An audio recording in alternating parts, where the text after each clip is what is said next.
हरिः ओम्।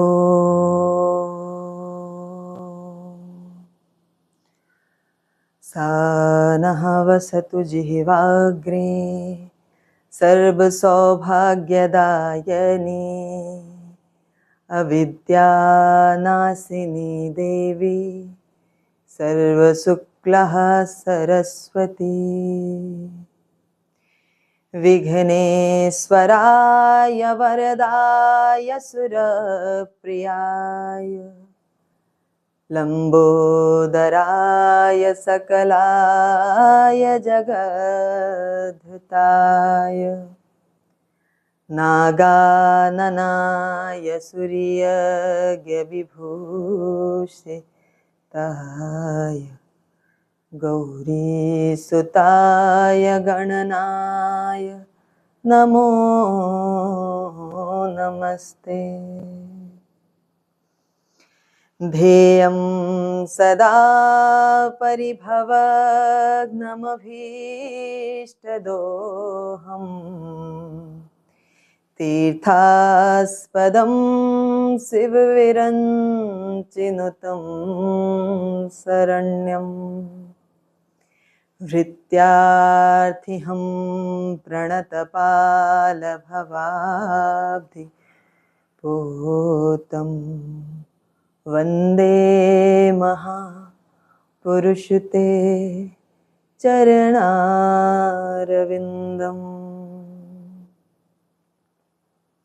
जय जय श्री राधारमण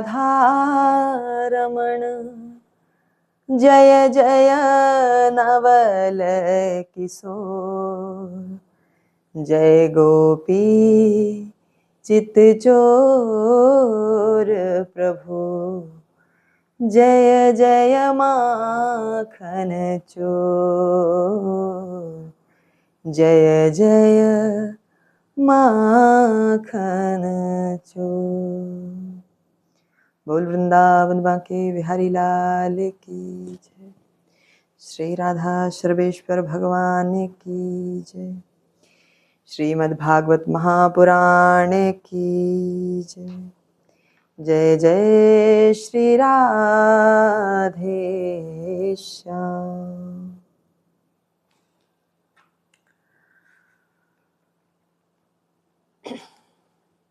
बंधुओं,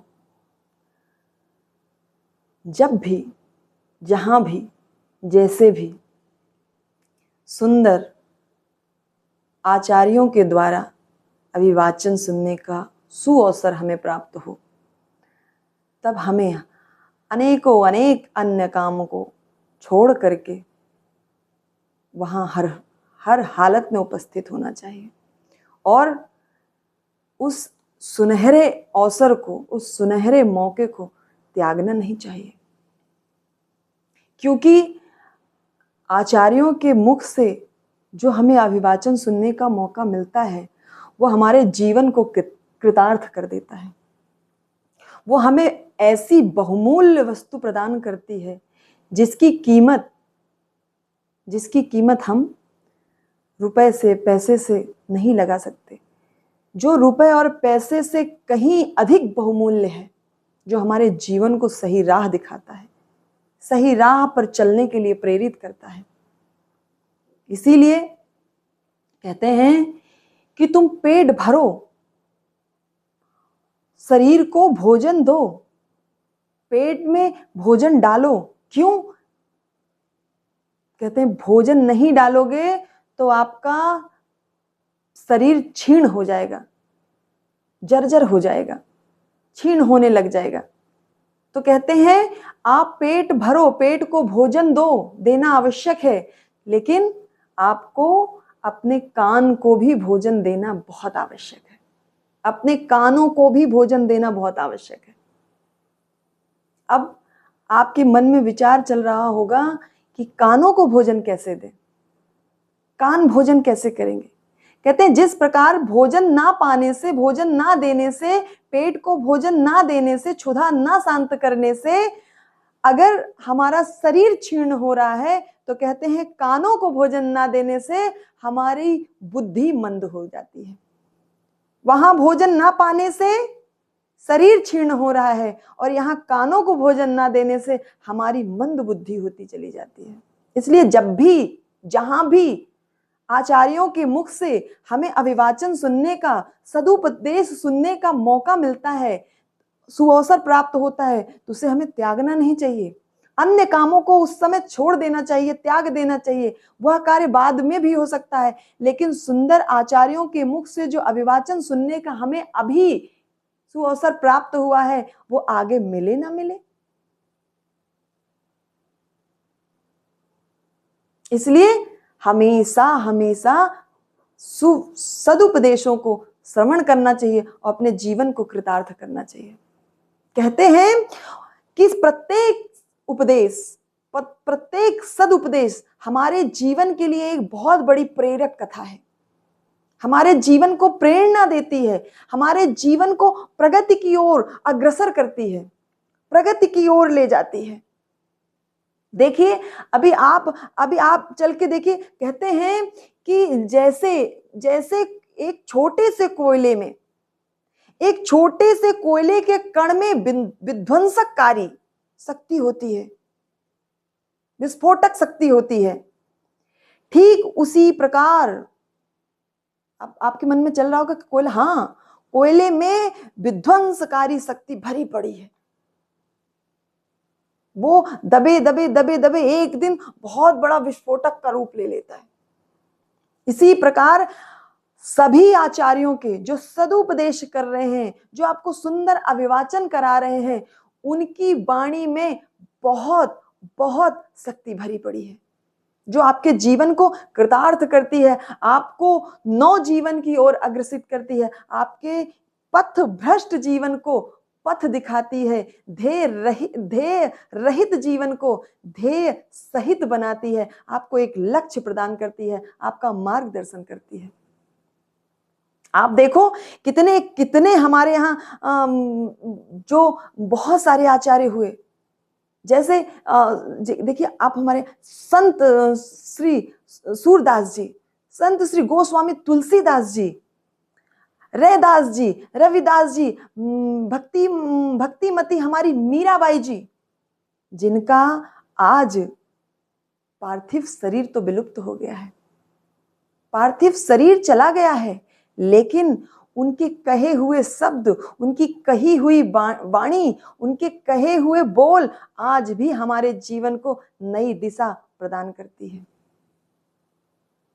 इसीलिए जब भी सुअवसर मिले, जब भी ऐसा समय आए, तो अन्य कामों को त्याग कर, अन्य कामों को छोड़कर हमें सुंदर अभिवाचन श्रवण करना चाहिए। हमें अपने कानों को, हमें अपने कर्णपुटों को पुष्ट करना चाहिए। जिस प्रकार शरीर पुष्ट होता है भोजन की प्राप्ति से, अन्न ग्रहण करने से, इसी प्रकार सदुपदेश ग्रहण करने से, कानों के माध्यम से हमारा कान पुष्ट होता है। जब हमारा कान पुष्ट होता है तो हमारी बुद्धि पुष्ट होती है, हमारी बुद्धि पुष्ट होती है तो हमारा मन पुष्ट होता है, हमारा मन पुष्ट होता है तो हमारी आत्मा तृप्त होती है, हमारी आत्मा पुष्ट होती है।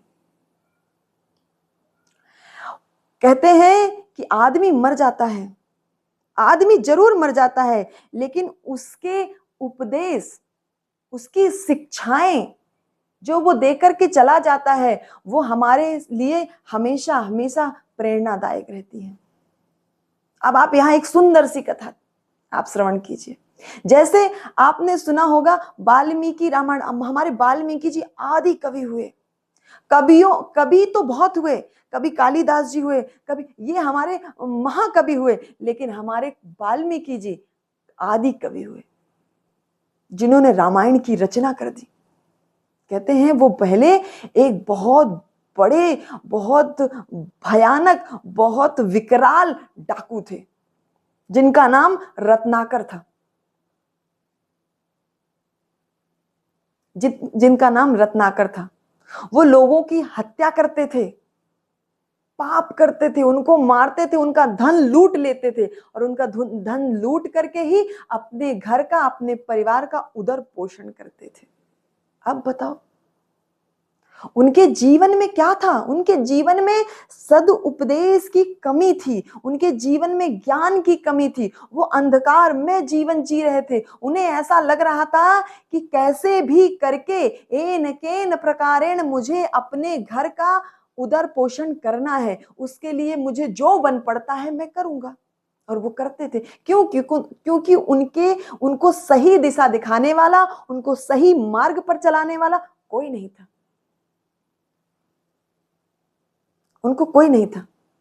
ऐसी अपनी नित्य क्रिया करते रहते थे। एक दिन संजोगवश उनके सामने से ही, क्योंकि देखिए एक यहाँ बहुत सही बात है, जब ईश्वर को किसी के ऊपर कृपा करनी होती है, ईश्वर की जब किसी के ऊपर बहुत अनुग्रह हो जाती है, अब आप कहेंगे कि वो डाकू थे, हत्यारे थे, तो ईश्वर की कृपा कैसे होगी? होगा कुछ पूर्व जन्म का प्रारब्ध जो अब क्षीण हो चुका है, अब उनका उद्धार होना निश्चित है।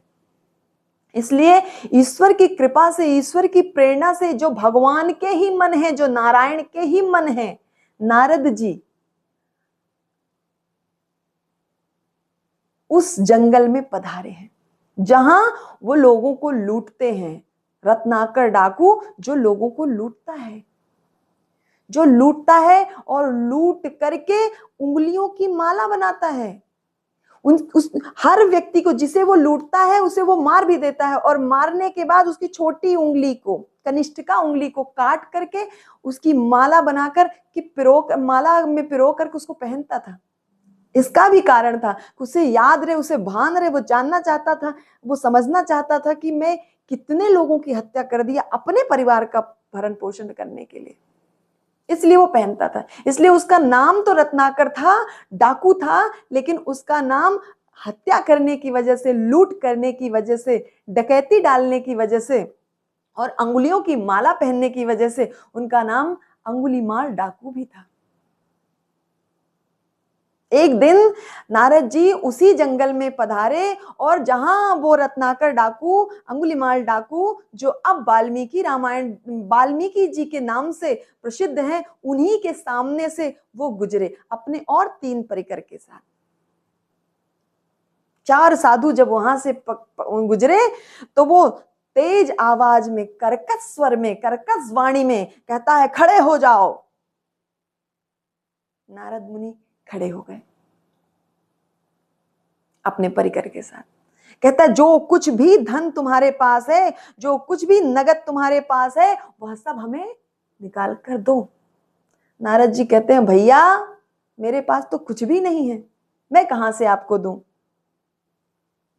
तो कहते हैं कि देखो ये धारदार कुल्हाड़ी देख रहे हो, मुझे पता है तुम्हारे पास है, तुमने उसको छुपा करके रखा है, तुमने उसे छिपा रखा है, तुम निकाल कर दो, नहीं तो मैं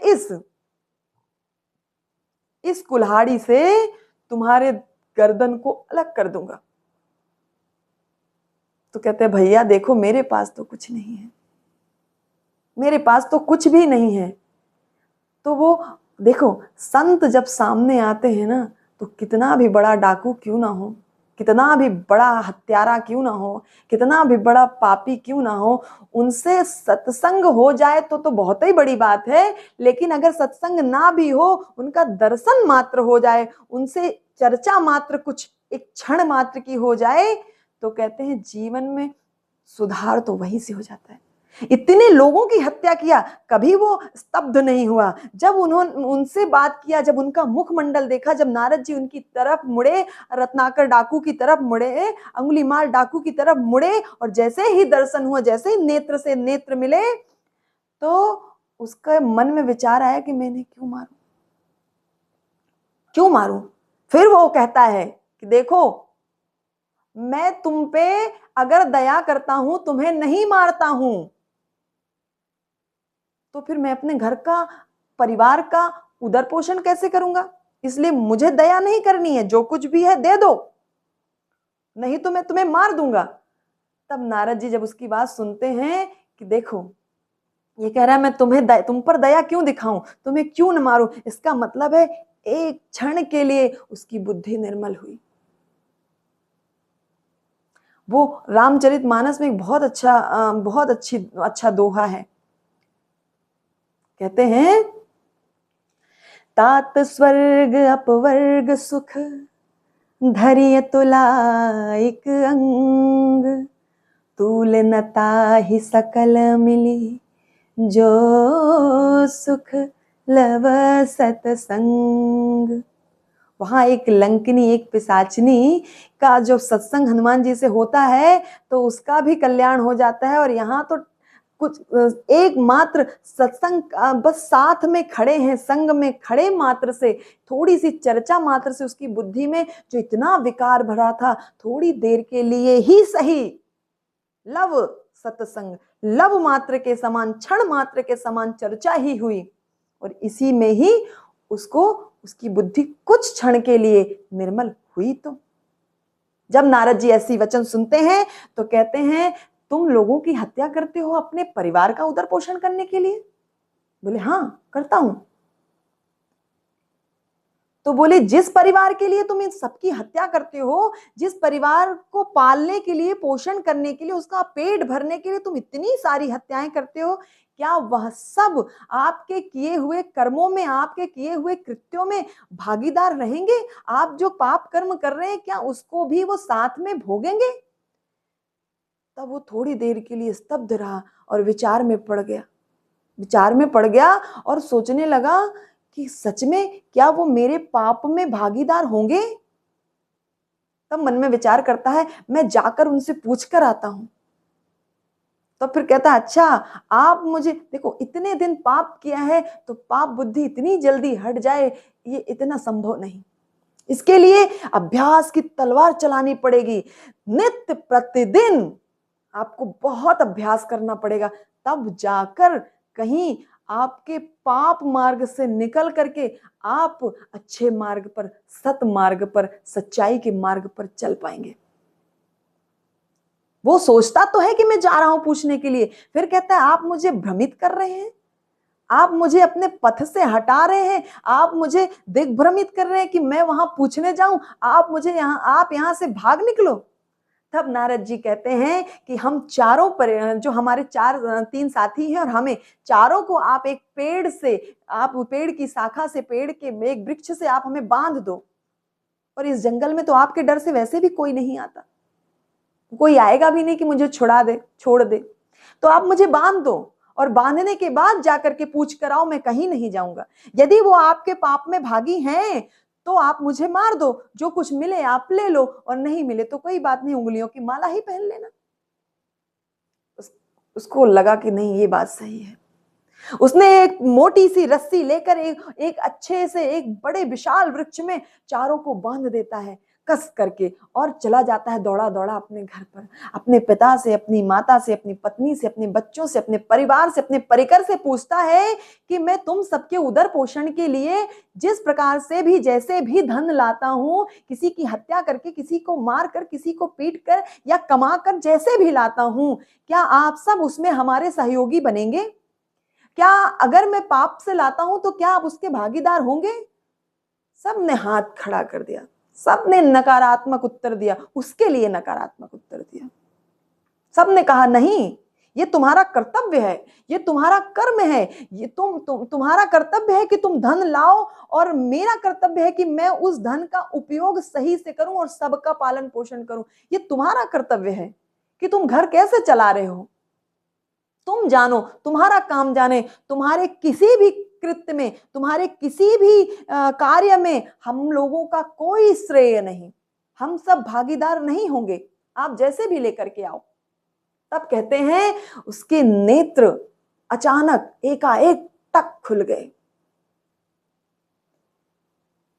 एक स्तब्ध सा रह गया वो। लेकिन वहां से दौड़ा आया, और जहां ऋषियों मुनियों को बांध रखा था, सर्वप्रथम उनके चरणों में गिर पड़ा, हाथ से कुल्हाड़ी छूट गई और चरणों में गिर पड़ा, और कहा कि मैं तो बहुत बड़ा पापी हूं, मैं तो बहुत अधम हूं, मुझे तो नरक में भी जगह नहीं मिलेगी।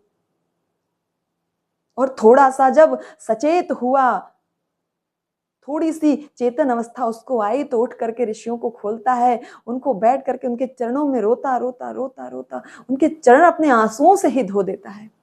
तो कहते हैं कि पश्चाताप करने से तो आधा कार्य तो बन गया, हमारा जीवन उद्धार की ओर तो चला गया, हमारा आधा कार्य बन गया। उसने अपने आंसुओं से ही ऋषियों के चरण धो डाले। और तब नारद जी उन्हें उठाते हैं और उठा करके कहते हैं कि तुम पापी थे पर अब नहीं, तुम हत्यारे थे पर अब नहीं, तुम्हारे ये आंसू बता रहे हैं कि तुम्हारा मन पूर्ण रूपे निर्मल हो गया है। अब तुम्हें प्रायश्चित करने की जरूरत है, अब तुम्हें तप करने की जरूरत है, अब तुम्हें तप करने की जरूरत है। और तुम पापी आप कैसे हो सकते हो, तुम्हारा पाप क्षीण हुआ, इसका जो है प्रमाण है कि ईश्वर की कृपा से हम ऋषि आपके सामने उपस्थित हैं, ठाकुर जी की कृपा से हम यहाँ उपस्थित हैं। अन्यथा इस जंगल से तो जो कोई भी नहीं जानता अनजाने में निकलता है, आप उसे तो मार ही देते हो।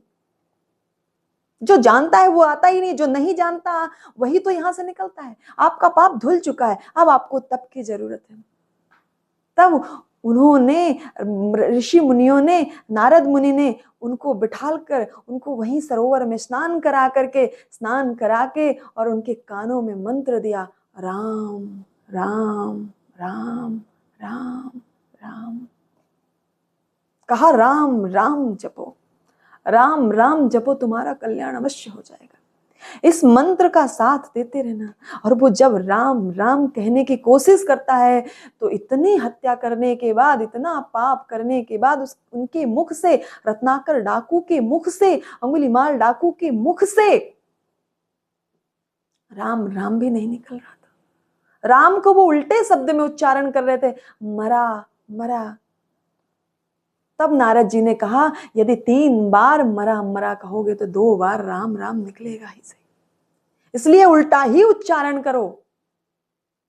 तो आज वही रत्नाकर डाकू जो वाल्मीकि के नाम से प्रसिद्ध है, वो बैठ गए और बैठ करके इतनी तपस्या की, इतना नाम जप किया कि उनके शरीर में, पूरे शरीर में दीमक लग गया, पूरे शरीर को दीमक चाट गया। क्योंकि यह शरीर पंचतत्व से बना है, मिट्टी ही तो है, मिट्टी में कब मिल जाता है पता नहीं चलता है। पर उनकी प्राण ईश्वर से मिल रही थी, इसलिए उनके प्राण नहीं छूटे, लेकिन उनका शरीर पूरा दीमकों ने चाट लिया। और दीमक जब जहां लग जाती है, दीमक की जो मिट्टी होती है उसे कहते हैं बामी, दीमक की बामी। और दीमक को ही कहते हैं वाल्मीकि, उस दीमक की मिट्टी को ही वाल्मीकि कहते हैं। वैसे तो उनका नाम रत्नाकर था, लेकिन वाल्मीकि नाम दीमक के लगने के बाद पड़ा। लेकिन फिर उन्होंने तप इतना किया, इतना तप किया कि आज पूरा संसार, पूरा ब्रह्मांड उनको जानता है। और सब कहते हैं कि कैसे भी जपो, भाव कुभाव अनख आलस हूं, भाव से कुभाव से, अनख से, आलस से, नखरा के कैसे भी जपो, जपो तो सही। जैसे जानबूझकर खाया हुआ विष मृत्यु के घाट उतारता है, और अनजाने में खाया हुआ विष भी मृत्यु के घाट उतार देता है, इसी प्रकार भाव से, कुभाव से, अनख से, आलस से यदि आप भगवान का नाम जपेंगे तो आपका मंगल होगा ही होगा, चहुं और मंगल होगा, 10 दिशाओं में मंगल छा जाएगा। और आज उन्हें कौन नहीं जानता है, सभी कहते हैं उल्टा नाम जपत जग जाना, उल्टा नाम जपत जग जाना, वाल्मीकि भय ब्रह्म समाना। उल्टा नाम जपत जग जाना, वाल्मीकि भय ब्रह्म समाना। आज पूरा संसार, पूरी पृथ्वी, पूरे भूमंडल के लोग उनको जानते हैं। और यहीं से उन्होंने अपने शरीर को, उस रत्नाकर डाकू वाली जो शरीर थी जिससे उन्होंने हत्या की थी, उसे तो दीमकों ने चाट लिया। और आत्मा अजर अमर है, आत्मा का ही परिवर्तन, जीव का ही परिवर्तन होता है, शरीर तो वही रह जाता है ना भाई। पर उन्होंने तो शरीर भी अपना दीमकों को समर्पित कर दिया। और फिर उन्होंने आदि कवि वाल्मीकि के नाम से रामायण, वाल्मीकि रामायण की रचना कर डाली, जो आज सुप्रसिद्ध है, जो घर घर पूजी जाती है, घर घर गाई जाती है, घर घर में जो उत्थान का उमड़ घुमड़ के प्रचार करता है। जब उनके जीवन में सदुपदेश नहीं था, सुंदर आचार्यों का अभिवाचन नहीं था, तो जीवन कैसा था। और अब जब उन्हें ऋषियों का, मुनियों का और संत नारद मुनि का जब उन्हें अभिवाचन मिला, जब उनका सदुपदेश मिला, तो जीवन उत्थान की ओर चला गया। त्रिकालदर्शी हो गए, त्रिकालावादित हो गए, त्रिकालदर्शी हुए। उन्हें तीनों कालों का समय उन्हें ज्ञात हो जाता था। बैठे बैठे भूत भविष्य वर्तमान सबका ज्ञान करने का सामर्थ्य आ गया। तो भगवान के एक नाम मात्र से व्यक्ति तप करके त्रिकालदर्शी बन सकता है।